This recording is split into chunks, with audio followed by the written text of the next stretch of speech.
मित्रों नमस्कार। ज्योतिष एवं आयुर्वेद के हमारे YouTube चैनल ज्योतिषाचार्य वैद्य वी एस सोनी में आपका हार्दिक स्वागत है। मैं हूं ज्योतिषाचार्य वैद्य वी एस सोनी। मित्रों, आज हम चर्चा करेंगे कुंडली में बनने वाले श्रेष्ठ राजयोगों के बारे में, जिससे जातक बहुत ऊंचाइयों पर पहुंच जाता है और अत्यंत श्रेष्ठ पद प्राप्त कर जाता है। तो मित्रों, इसमें पहला जो योग है वो ये है। ग्रहों में नवम भाव का स्वामी मंत्री होता है और पंचम का जो स्वामी है वो विशिष्ट मंत्री होता है। और यदि नवमेश और पंचमेश परस्पर एक दूसरे को देखें तो ये श्रेष्ठ राजयोग बनता है। ऐसी स्थिति में जातक को राज्य की प्राप्ति होती है।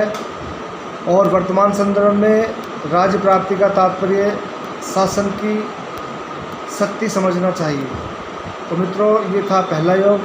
अब चर्चा करते हैं दूसरे योग के बारे में।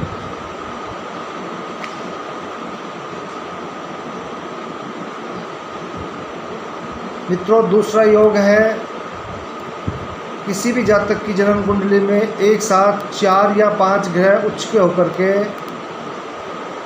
और अच्छे भाव में बैठे, सेंटर में बैठे, तो जातक जो है उत्पन्न तो सामान्य वंश में होता है, लेकिन जीवन जो है वो बहुत राजसी व्यतीत करता है और किसी कारण से वो राजा भी बन जाता है। तो ये था दूसरा योग। अब बात करते हैं तीसरे श्रेष्ठ योग के बारे में।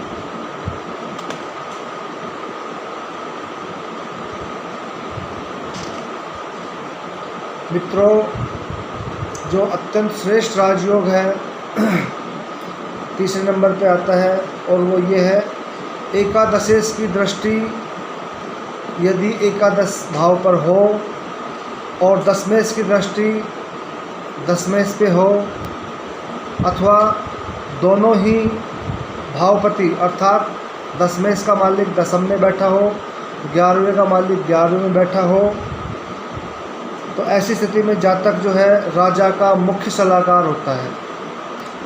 आधुनिक संदर्भ में ऐसे योग को हम मुख्यमंत्री से कनेक्ट कर सकते हैं या प्रधानमंत्री के समान देख सकते हैं, क्योंकि ये अत्यंत श्रेष्ठ राजयोग होता है।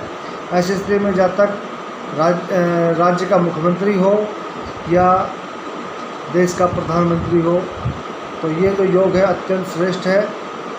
और अब बात करते हैं चौथे योग के बारे में, जो इस प्रकार है। लगने से दशम और पंचम भावपति का कारकान से संबंध हो या दृष्टि योग हो, तो जातक शासन में विशिष्ट पद प्राप्त निश्चित रूप से करता है।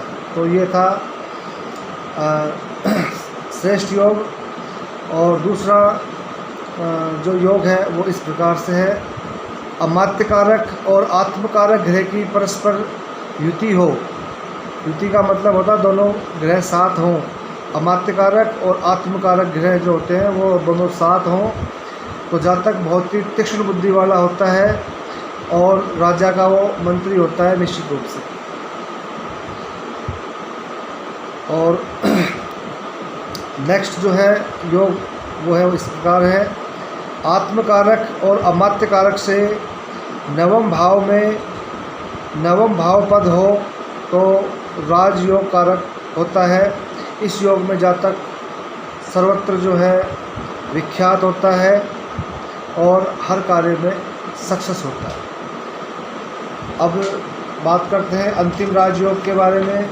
वो इस प्रकार है। राज्य भाव अर्थात दशम भाव में लग्नेश हो और लगन में अर्थात तनु भाव में दशमेश हो, राजेश हो, तो प्रबल राजयोग बनता है। इस योग में जातक शासन में महत्वपूर्ण पद निश्चित रूप से प्राप्त करता ही करता है। तो ये जो योग है, इस योग को इस तरह समझना चाहिए जैसे लगन का मालिक 10वें भाव में बैठ जाए और 10वें भाव का मालिक लगन में बैठ जाए और बहुत ही अच्छी स्थिति में हो, उच्च के हो, तो जातक को सत्ता के अंदर महत्वपूर्ण पद निश्चित रूप से मिलता है।